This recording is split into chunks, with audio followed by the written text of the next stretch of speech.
Halo semuanya, selamat datang di channel Hewanologi, tempat di mana kita ngebahas segala hal menarik dari dunia alam liar dengan gaya santai tapi tetap penuh informasi ilmiah. Indonesia dikenal sebagai negara mega biodiversitas.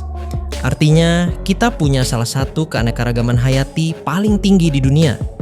Tapi di balik keindahan alamnya, tersembunyi juga hewan-hewan berbahaya, termasuk ular berbisa yang bisa bikin manusia tumbang dalam hitungan jam, bahkan menit. Nah, di video kali ini kita akan bahas 10 ular paling mematikan yang hidup di Indonesia, lengkap dengan nama ilmiahnya, habitatnya, jenis bisanya, dan seberapa berbahayanya mereka buat manusia. Jangan lupa untuk like, subscribe, dan aktifkan loncengnya, biar nggak ketinggalan video menarik lainnya. 1. Ular laut belcher, Hydrophis belcheri. Kita mulai dari salah satu ular paling mematikan di dunia, yang ternyata bisa ditemukan di perairan Indonesia, khususnya di laut-laut dangkal sekitar Kalimantan dan Sulawesi. Ular laut belcher atau Hydrophis belcheri dikenal punya bisa yang sangat neurotoksik. Bahkan bisa mereka disebut-sebut 100 kali lebih kuat daripada kobra. Tapi tenang, ular ini sangat jarang menggigit manusia. Mereka termasuk jinak dan hanya menyerang kalau merasa sangat terancam. Ukurannya relatif kecil, sekitar 1 meter, dan tubuhnya belang-belang hitam dan putih. Meski mematikan, kasus gigitan ular ini sangat jarang terdokumentasi karena mereka hidup di laut dan jarang interaksi langsung dengan manusia. 2. Ular kobra Jawa, Naja sputatrix. Kalau yang satu ini jauh lebih dikenal masyarakat. Kobra Jawa atau Naja sputatrix adalah salah satu ular berbisa paling umum di Pulau Jawa, Bali, dan Nusa Tenggara. Mereka sering ditemukan di area pertanian, ladang, bahkan pekarangan rumah. Jadi, potensi interaksi dengan manusia cukup tinggi. Kobra ini memiliki bisa neurotoksin dan sitotoksin yang bisa menyebabkan kelumpuhan saraf dan kerusakan jaringan. Gigitan kobra bisa memicu gejala seperti sesak napas, nyeri hebat, hingga kematian kalau nggak segera ditangani. Ciri khasnya tentu adalah gaya ngangkat kepala dan membuka tudung lebar saat merasa terancam. Kalau kamu lihat ular dengan posisi seperti itu, mundur pelan-pelan bro. 3. Ular tanah Saloselasma rhodostoma. Ular tanah Saloselasma rhodostoma yang juga dikenal sebagai ular bandotan atau Malayan pit viper merupakan salah satu spesies ular berbisa yang tersebar luas di Asia Tenggara, termasuk Indonesia. Ular ini biasanya hidup di daerah lembab seperti hutan, ladang, hingga pekarangan rumah yang jarang disentuh manusia dan aktif terutama pada malam hari. Ciri khasnya adalah pola tubuh yang menyerupai daun kering, membuatnya sulit terlihat dan meningkatkan risiko manusia tanpa sengaja menginjaknya. Bisa ular tanah bersifat hemotoksik, yang artinya dapat merusak jaringan dan pembuluh darah, menyebabkan pembengkakan parah, nyeri hebat, dan bahkan nekrosis jika tidak segera ditangani. Meskipun jarang menyebabkan kematian, gigitan ular ini tetap berbahaya karena dapat mengakibatkan kecacatan permanen jika terlambat mendapat penanganan medis. 4. Ular Welling, Bungarus candidus. Welling adalah salah satu ular paling terkenal di Indonesia, baik karena penampilannya yang mencolok maupun karena tingkat bahayanya. Bungarus candidus, nama ilmiahnya, memiliki pola belang hitam putih seperti zebra. Mereka aktif di malam hari dan termasuk sangat pemalu, tapi kalau terganggu bisa sangat berbahaya. Bisanya bersifat neurotoksik dan bisa menyebabkan kelumpuhan otot, termasuk otot pernapasan. Parahnya lagi, gigitan ular ini kadang tidak terasa sakit di awal, tapi setelah beberapa jam gejala serius mulai muncul. Karena itulah, banyak kasus gigitan Welling yang terlambat ditangani. 5. Ular welang, Bungarus fasciatus. Masih dari genus Bungarus, ada juga si welang, saudara kandung si weling, tapi dengan warna kuning dan hitam mencolok. Bungarus fasciatus adalah ular yang cukup besar, bisa mencapai panjang 2 meter, dan tersebar luas di Sumatera, Kalimantan, dan Jawa.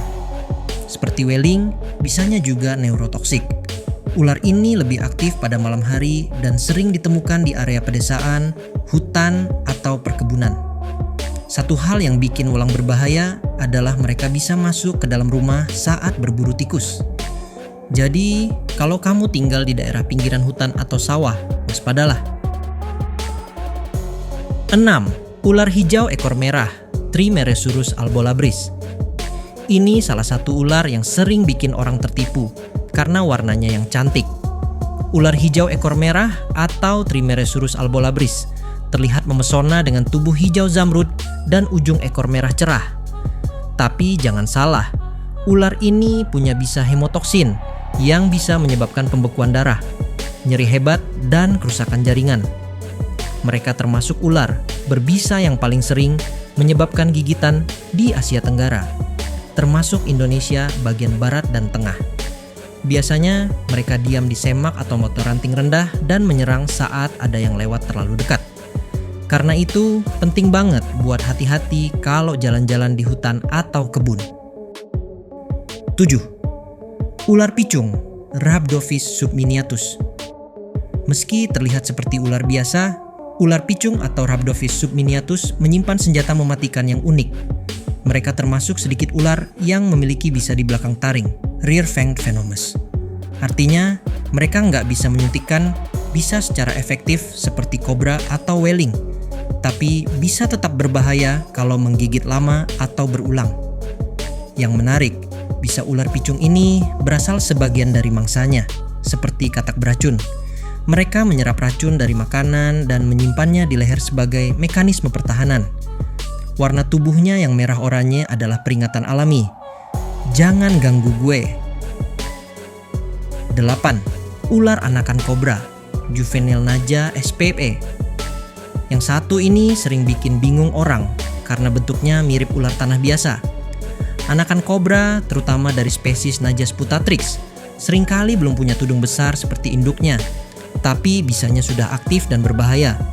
Mereka bisa ditemukan di area yang sama dengan kobra dewasa dan bahkan bisa lebih agresif karena insting bertahannya masih tinggi. Banyak kasus orang tergigit anakan kobra karena mengira itu hanya ular kecil biasa. Jadi, sekali lagi, penting banget buat nggak sembarangan menangkap ular, bahkan yang kecil sekalipun. 9. Ular sanca batik, Malayophyton reticulatus. Oke, ini satu pengecualian. Sanca batik atau Malayophyton reticulatus bukan ular berbisa. Tapi kenapa masuk daftar ini? Karena ular ini bisa mematikan bukan karena bisa, tapi karena kekuatan lilitan dan ukurannya yang luar biasa besar. Ular sanca batik adalah salah satu ular terpanjang di dunia. Bisa mencapai lebih dari 7 meter. Mereka bisa memangsa hewan besar seperti babi, rusa, bahkan pernah ada kasus manusia dewasa. Di beberapa kasus langka, ular ini membunuh manusia dengan melilit, lalu menelan mangsanya bulat-bulat. Jadi tetap aja, ular ini bisa sangat mematikan dalam kondisi tertentu. 10. Ular kepala 2, Blue Malayan Coral Snake, Calliophyis bifurcatus. Yang terakhir ini bisa dibilang salah satu ular tercantik, tapi juga paling berbahaya. Calliophyis bifurcatus atau ular karang biru Malaya, dikenal dengan warna tubuh biru elektrik dan garis merah menyala dari kepala sampai ekor.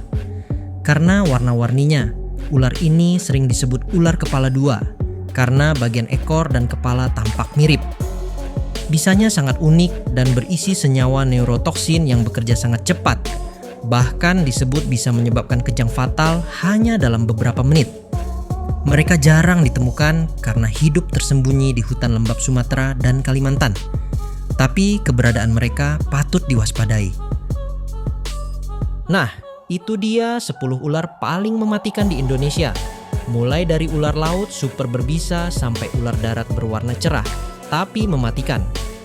Semua ular ini punya peran penting dalam ekosistem. Jadi bukan berarti mereka harus dimusnahkan atau dibenci. Yang penting adalah kita tahu mana yang berbahaya bagaimana cara menghindarinya, dan bagaimana bertindak kalau terjadi gigitan. Kalau kalian tinggal di daerah yang banyak ularnya, selalu waspada dan hindari kontak langsung. Jangan coba-coba sok berani kalau nggak punya pengetahuan atau pengalaman. Dan kalau tertarik belajar lebih dalam tentang dunia reptil, jangan lupa follow terus channel ini. Terima kasih sudah nonton. Semoga video ini bermanfaat dan bikin kamu lebih bijak dalam menghadapi hewan liar. Sampai jumpa di video berikutnya. Tetap santai, tetap informatif, dan tetap cinta alam.